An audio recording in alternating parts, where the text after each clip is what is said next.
How to enable or disable allow mock modem on the Samsung Galaxy S25, S25 Plus or the Ultra. First, tap on the home button to return back to the home screen.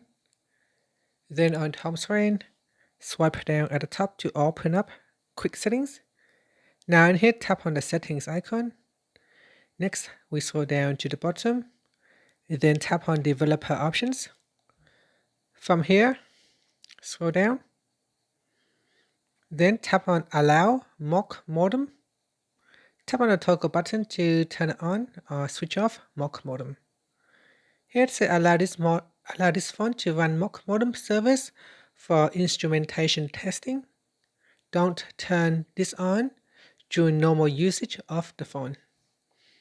And that's it. Finally, tap on the home button to return back to the home screen. Thank you for watching this video. If you find it helpful, please like and subscribe to my channel for more videos.